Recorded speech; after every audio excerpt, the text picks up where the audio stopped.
I'm Caroline Shin, a journalist from New York. Growing up, my fondest memories were cooking with my grandma while she told me stories about our family and cultural history. I later realized that there are grandmothers just like mine all over the United States, making traditional dishes and sharing stories passed down through generations and across borders. I've made it my mission to meet these grandmothers, cook with them in their kitchens, and learn their stories and recipes to share them with you. This is Cooking with Granny. As part of our collaboration with I Am an Immigrant, I'm in San Jose, California, home to a large Vietnamese immigrant population. I'm here with Grandma Lan, who came to the U.S. in 1979 and prospered in the food business with her husband. They raised 4 kids together, and Grandma Lan now has 6 grandkids.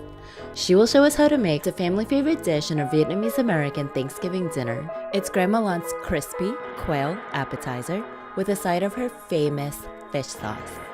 It holds a special place in her immigrant story.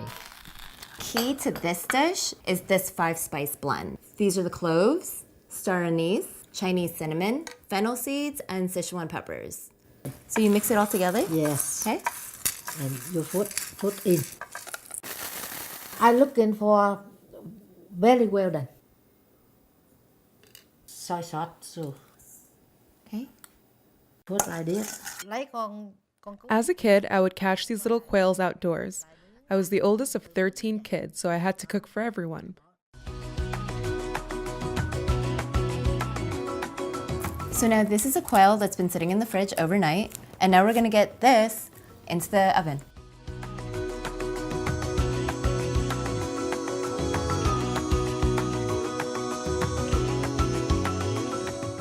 While our quails are baking in the oven, we're gonna make some fish sauce.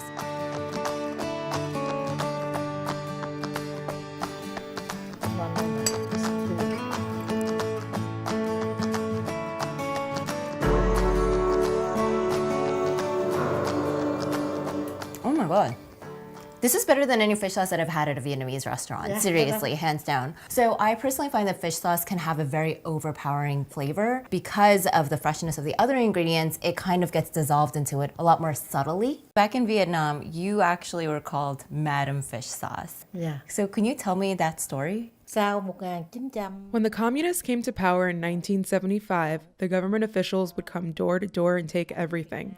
Land, jewelry, everything. So we would hide things and sell whatever we could to each other. Everything was on the black market.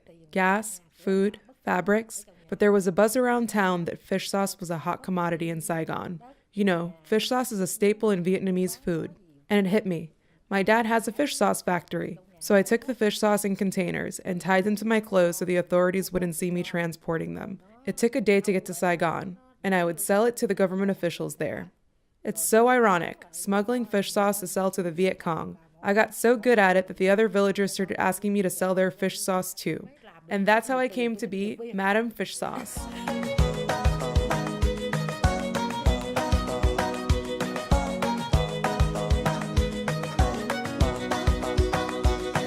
We have the deep fryer out, and we have Grandma Lan coming in with our just baked quail. This is when it starts smelling like Thanksgiving and you're so hungry and all you can do is eat the smell and it's just not enough. Oh gosh, it smells so good. Yeah. So here's the most exciting step, and this is Grandma Lan's special magic touch. Yeah. The whiskey.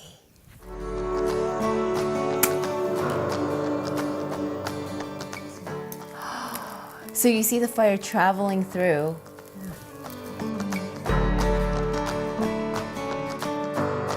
Khi mà mình ăn nó mình cắt cái bái vậy. So you were doing well in Vietnam. Why was it important for you to leave? Lúc đó đang làm có tiền nhưng We were making money, but we worried about the future of our children. We wanted them to get an education, and the Viet Cong were oppressive. They arrested my husband in the middle of the night without reason, so we saved up enough fish sauce money to leave Vietnam. The boat I escaped in had 32 people, 12 adults and 20 children, including me and my 2 daughters. My husband took a different boat with the men. A lot of people died on their route in the South China Sea. My husband's boat got attacked by pirates, but we finally reunited at a refugee camp in Malaysia. You were able to find safety at a refugee camp in Malaysia. So how did you come to the U.S.? Tại tôi đi vô nước Mỹ được là My husband fought for the South Vietnamese army and got shot in the war, so the American government identified us as allies. We arrived in America in 1979. Life was hard. We were starting from nothing, but we worked hard, ran many different businesses selling shrimp, shark jerky, ice cream, noodle soup.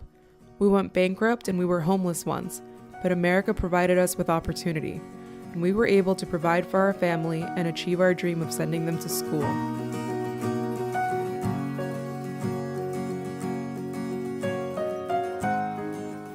So this is my favorite part. We're bringing in all the different pieces. We have the flambéed quail, garnished very nice with the Vietnamese coriander. We have the famous fish sauce that changed the course of her family history. chấm thử. Dip it in here. Dạ. Oh, wow.